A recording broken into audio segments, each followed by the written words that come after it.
आसमान से देखिए, जहां तक नजर जाएगी सिर्फ धरती पर आसमान का अतिक्रमण नजर आएगा। मोबाइल कैमरे से देखिए कैसे धरती पर आसमान के अतिक्रमण की बिजली गिरी। जमीन पर आसमान के अतिक्रमण के बाद मझधार में फंसे लोगों को बचाने उतरी वायुसेना।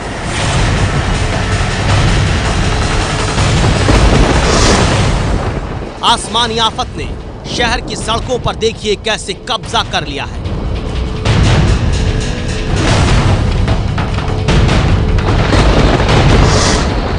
ऐसी आफत बरसी कि छोटे बच्चों को बचाने के लिए बनानी पड़ी मानव श्रृंखला।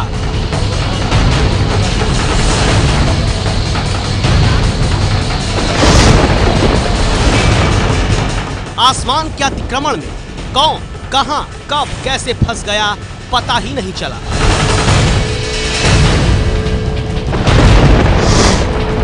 जरा सी लापरवाही पानी के तेज बहाव में जिंदगी को कभी भी बहा देने पर उतारू है।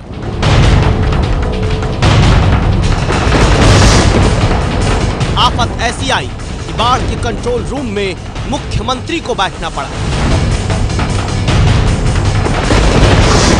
आसमानी अतिक्रमण खोल रहा है सिस्टम की जानलेवा लापरवाही को।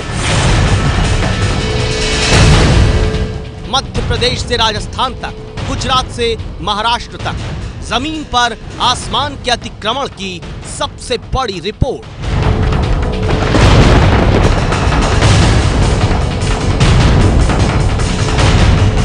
दरअसल देश में बारिश ने कैसे जमीन पर लोगों की जिंदगी को मुश्किल में, सैलाब में फंसा दिया है, इसकी सिलसिलेवार तरीके से अब हम आपको तस्वीरें दिखाएंगे। और आइए सबसे पहले आपको लिए चलते हैं गुजरात, जहां दर्जनों गांव का संपर्क टूट चुका है। लोग जहां थे वहीं फंस के रह गए हैं। हम आपको दिखाते हैं गुजरात के सुरेंद्रनगर और मोरबी में सैलाब में फंसी जिंदगियों को किस तरह बचाया जा रहा है।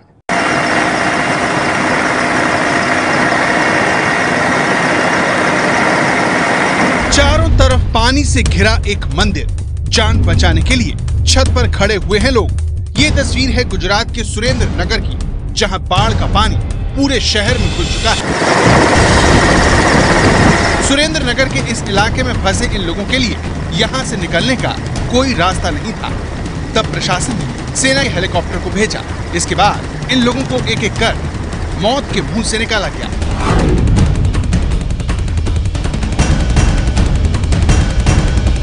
गुजरात के सुरेंद्रनगर में बाढ़ की क्या हालत है, इसका अंदाजा आसमान से ली गई इस तस्वीर से लगाया जा सकता है। गुजरात में आसमान से बरस रही आफत में फंसे लोगों को बचाने के लिए जमीनी कोशिशें भी जारी हैं। सुरेंद्रनगर में ही ये कच्चा मकान पानी के तेज बहाव को बर्दाश्त नहीं कर पाया। देखिए किस तरह इसकी दीवारें टूटकर पानी में गिर रही हैं। हालांकि यहाँ रहने वाले परिवार को एनडीआरएफ की टीम ने काफी जद्दोजहद के बाद बचा लिया। परिवार में 5 लोग थे, जिसमें एक गर्भवती महिला भी थी। आपको जरूरत नहीं है रस्सी पकड़ने की, हम स्ट्रेचर पे आपको ले जाएंगे। हाँ तो इनको हम उस पे ले जाएंगे, टर्मिनल बांध करके, इनको कुछ नहीं करना, पानी के ऊपर चले जाएंगे। डर के कारण शुरुआत में लोग एनडीआरएफ की टीम के साथ जाने के लिए तैयार नहीं थे। काफी कोशिशों के बाद एनडीआरएफ की टीम इन लोगों को अपने साथ निकाल कर लाई।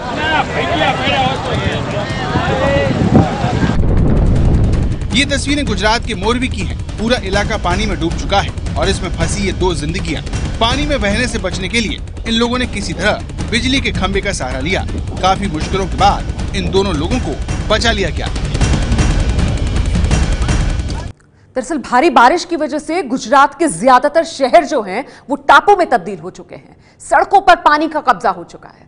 आपको दिखाते हैं आसमान से बरसती आफत ने किस तरह गुजरात के कई शहरों की तस्वीर को बदल के रख दिया है।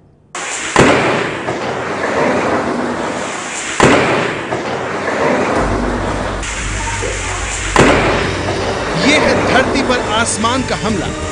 तेज बारिश में कड़कती बिजली की आवाज आपने जरूर सुनी होगी, लेकिन आज अपनी आंखों से देखिए बिजली कैसी गिरती है। गुजरात के जामनगर में आसमानी आफत की तस्वीर मोबाइल कैमरे पर कैद हो गई। पूरे गुजरात में पिछले कई दिनों से भारी बारिश हो रही है। ये तस्वीर गुजरात के अलग अलग शहरों की है, पर हालात सब जगह एक जैसे हैं। बारिश और बाढ़ का सबसे ज्यादा असर गुजरात के सौराष्ट्र में है।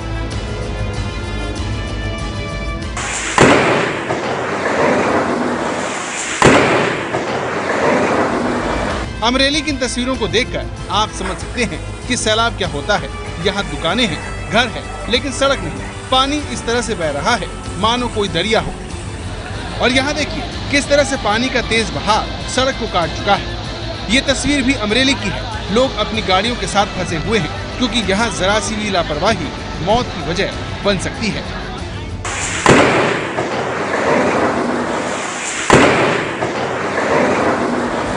कुछ ऐसा ही हाल डायमंड सिटी सूरत का भी है। रिहायशी इलाकों में करीब 2 से 3 फीट पानी भर चुका है।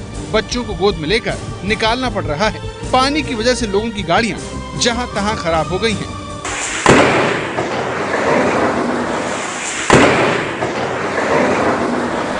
बाढ़ का पानी सिर्फ शहरों और गांवों में ही नहीं, बल्कि हाईवे तक पहुंच गया है। ये अहमदाबाद से राजकोट जाने वाला राष्ट्रीय राजमार्ग है, लेकिन यहाँ भी इतना पानी भर चुका है कि सड़क कहीं दिखाई नहीं दे रही। अहमदाबाद शहर के ऊपर से ली गई इस तस्वीर में आप देख सकते हैं कि सड़क पूरी तरह से डूब चुकी है। गाड़ियां जहां तहां फंसी हुई हैं। राज्य में बाढ़ के बिगड़ते हालात को देखकर मुख्यमंत्री विजय रूपानी खुद गांधीनगर में फ्लड कंट्रोल रूम में पहुंच गए। उन्होंने जिलों के अधिकारियों से फोन पर बात की और गांधीनगर में सभी विभागों के अधिकारियों के साथ बैठक की। मौसम विभाग के मुताबिक गुजरात में अभी भारी बारिश का दौर जारी रहेगा। और देखिए आगे हम आपको मध्य प्रदेश, छत्तीसगढ़ और महाराष्ट्र में मुंबई ले चलेंगे, दिखाएंगे कैसे बारिश ने सिस्टम के भ्रष्टाचार की पोल खोली है। लेकिन पहले बाढ़ के कारण देश में हुई बर्बादी का एक आंकड़ा आपके सामने रखते चलते हैं। गुजरात में वायुसेना और एनडीआरएफ की टीम ने अब तक 214 लोगों को बाढ़ के मौत के मुंह से निकाला है। गुजरात की अगर बात की जाए तो 6,325 लोगों को सुरक्षित जगह पर अब तक पहुंचाया जा चुका है। इसके अलावा गुजरात के 10 स्टेट हाईवे अब तक बाढ़ की वजह से बुरी तरह से क्षतिग्रस्त हो चुके हैं। आगे बढ़ते हैं, असम के बारे में आपको बता देते हैं। असम में बाढ़ के कारण अब तक 75 लोगों की जान जा चुकी है। असम में 421 गांव और 1,65,000 लोग जो बाढ़ में फंसे हुए हैं। इसके अलावा जम्मू कश्मीर के हाल भी जान लीजिए। जम्मू कश्मीर में भूस्खलन और अचानक आई बाढ़ की वजह से 15 लोगों की जान जा चुकी है अब तक। वहीं देश के इस वक्त करीब 82 जिले बाढ़ की वजह से पूरी तरह और बुरी तरह प्रभावित हुए हैं। तो आधा देश इस वक्त भारी बारिश के बाद बाढ़ से जूझ रहा है। यह इस वक्त हिंदुस्तान की तस्वीर है। और आइए अब आपको मध्य प्रदेश की 3 तस्वीरें दिखाते हैं जहां जमीन पर आसमानी आफत की वजह से अतिक्रमण हुआ है। पहली तस्वीर देख रहे हैं आप मध्य प्रदेश के धार जिले की, जहां नदी का स्तर धीरे धीरे बढ़ रहा है और सबसे ज्यादा मुश्किल स्कूली बच्चों को हो रही है। आने जाने में परेशानी का सामना उन्हें करना पड़ रहा है, लेकिन प्रशासन ने अब तक यहां कोई इंतजाम नहीं किया। दूसरी तस्वीर देख रहे हैं आप मध्य प्रदेश की नरसिंहपुर की है। 2 दिन लगातार बारिश के बाद चीचली में सूकड़ नदी के ऊपर बने पुल पर नदी का बहाव आ चुका है। लोग लापरवाह तरीके से जान जोखिम में डालकर इस पुल को पार करने के लिए मजबूर हैं। और तीसरी तस्वीर आप देख रहे हैं वो भी मध्य प्रदेश की है, कटनी की है, जहां नदी के बीच में सेल्फी लेने के चक्कर में एक शख्स फंस गया और बड़ी मशक्कत के बाद किसी तरीके से इस शख्स की जान बचाई गई। तो मध्य प्रदेश की ये 3 तस्वीरें आपने देख ली और देश में इस वक्त बारिश और बाढ़ की वजह से अलग अलग हिस्सों से जनता के डूबने की, फंसे होने की, नदी में गिरने की, विचलित कर देने वाली तस्वीरें सामने आ रही हैं। इन्हीं मुश्किल हालात को मात देने वाली एक बड़ी खबर सामने आई छत्तीसगढ़ से। जनता वोट देकर जनप्रतिनिधि को चुनती है ताकि वो जनता के हितों का ध्यान रखे। लेकिन जब 40 साल तक सरकार, सिस्टम और प्रशासन ने जनता की सुध नहीं ली, तो लोगों ने अपने दम पर पूरी व्यवस्था को आईना दिखा दिया है। अपने बच्चों को यूं मौत की लहरों के बीच स्कूल जाने से बचाने के लिए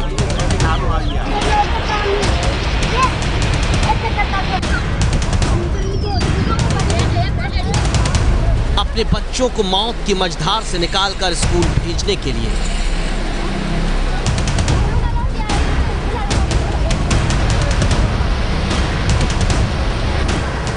जहां सरकार और सिस्टम के कारण देश के कई हिस्सों में जनता यूं मजबूर हो जाती है नदी पार करने को।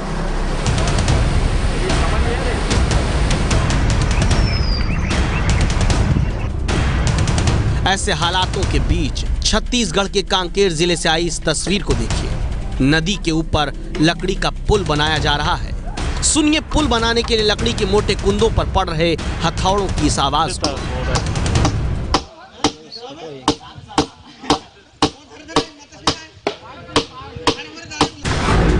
ये गूंज इस बात की गवाही है कि सरकार और सिस्टम के कानों में जनता के हित से जुड़े कामों को करने के लिए आवाज नहीं पहुंचती तो जनता क्या कर सकती है। 40 साल से जहां नदी पार करके बच्चों के स्कूल जाने का, मरीजों के अस्पताल जाने का कोई जरिया नहीं था, वहां जब 40 साल में भी सरकार कुछ नहीं कर पाई तो देखिए जनता कैसे 100 मीटर लंबा लकड़ी का पुल बनाने लगी। ये जगह छत्तीसगढ़ के कांकेर जिले में बहने वाली कुटनी नदी है। भारी बारिश के बीच गांव वाले इस नदी पर लकड़ी का पुल बनाने को इसलिए मजबूर हुए क्योंकि 40 साल से यहाँ पुल बनाने की मांग न सांसदों ने सुनी, न विधायकों ने, न मंत्री ने। हर चुनाव में यहाँ पुल बनाने का जब खोखला वादा मिलता रहा तो जनता ने खुद लकड़ी का पुल बनाना शुरू कर दिया। हम लोग कितना परेशानी है ये तो हम ही लोग जानते हैं। सरकार के पास इसके लिए हम लोग कितना सारे कागज दिए हैं, कितने सारे वर्ग गए हैं, कलेक्ट्रेट तक गए हैं, लेकिन हम लोगों का कोई इसमें कुछ नहीं दिया है, कुछ ना मिला है। इसलिए हम लोग गांव वाले सबको मिलकर विचार किए नहीं हम लोग पुलिया बनाते हैं क्योंकि हमारे बच्चे लोग आने जाने में तकलीफ होती है। हर बरसात में यही तकलीफ है, हर बरसात में। इस नदी के आसपास 30 गांव के हजारों लोग रहते हैं जिन्हें ये दिक्कत महसूस होती है, लेकिन उनकी मुश्किल को कभी सरकार ने महसूस नहीं किया। अब तक यहाँ इस तरह नाव पर किसी तरह पार करके जिंदगी चलती रही, लेकिन बरसात में नाव से इस नदी को पार करना जिंदगी दांव पर लगाने जैसा होता। इसलिए कांकेर जिले में कुटनी नदी पर जनता ने खुद पुल बनाना शुरू किया। पूरा गांव वाले आए यहाँ पुल बनाने। कितना दिन से बना रहे हैं? करीबन अभी 2-3 दिन हो रहा है। विक्रम दिए हैं 2-3 बार, कोई बोलता हो जाएगा। अब तक के काम नहीं हुआ, अभी तक हुआ ही नहीं। इन ग्रामीणों को कुटनी नदी पर पुल बनाते हुए 24 घंटे से ज्यादा वक्त बीत चुका है, लेकिन अब भी इन तक सरकार की तरफ से कोई भी मदद नहीं पहुंची है। तो सिस्टम को शर्म से डुबा देने वाली खबर देखी आपने, और अब आप दिखाएंगे आपको मौत की मॉर्निंग वॉक। दरअसल बाढ़ और बारिश कुदरती आफत है, लेकिन इससे निपटने के लिए सरकार को, प्रशासन को जो इंतजाम करने चाहिए वो भी नहीं किए जाते। मुंबई में प्रशासन की लापरवाही की वजह से एक पूर्व महिला एंकर की मौत हो गई है। मॉर्निंग वॉक के लिए निकली महिला पर कमजोर हो चुका नारियल का पेड़ गिर पड़ा। मुंबई के चेंबूर इलाके के इस वीडियो में अगले सेकंड जो होने वाला है वो आपको हिलाकर रख देगा।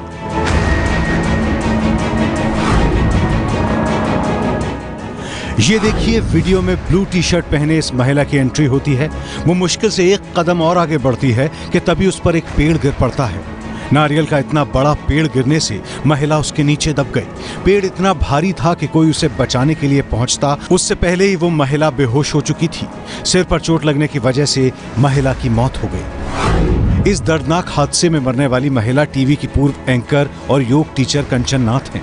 महज चंद सेकंड में कंचन की मौत की वजह है बीएमसी की लापरवाही। जिस पेड़ से गिरने की वजह से कंचन की मौत हुई उसे कटवाने की अर्जी बीएमसी को 6 महीने पहले दी गई थी। इलाके के लोगों ने शिकायत की थी कि वो पेड़ कमजोर हो चुका है, लेकिन बीएमसी ने लोगों की शिकायत पर कोई ध्यान नहीं दिया। लापरवाही का ऐसा ही एक मामला मुंबई के बांद्रा में भी हुआ। भारी बारिश की वजह से बांद्रा की ये सड़क टूट गई। लैंडस्लाइड की वजह से नीचे खड़ी कई गाड़ियां दब गईं। लेकिन इलाके के लोगों का कहना है कि इस घटना की असल वजह भारी बारिश नहीं बल्कि प्रशासन की लापरवाही है। इधर जो पहले 1.5 साल पहले रिलायंस ने ट्रेंच किया था केबल डालने के लिए, पाइप डालने के लिए, वो मिट्टी धंसते गई रोड लैंडस्लाइड होने की वजह से हमारी रिटेंशन वॉल भी गिर गई जो पुरानी म्युनिसिपैलिटी ने बनाई थी। उसकी वजह से झाड़ भी गिर गए। 3 गाड़ियां टोटल डैमेज हो गई हैं। मुंबई में इन दिनों तेज बारिश हो रही है। बारिश की वजह से जगह जगह सड़कों पर पानी भर गया है। शहर की हालत देखकर यह साफ है कि हर बार ऐसी ही बारिश होने के बावजूद बीएमसी की नींद नहीं टूटती। सवाल है कि क्या बीएमसी जानते बूझते मुंबई में ऐसे हादसों का इंतजार करती है? ये है एबीपी न्यूज, आपको रखे आगे।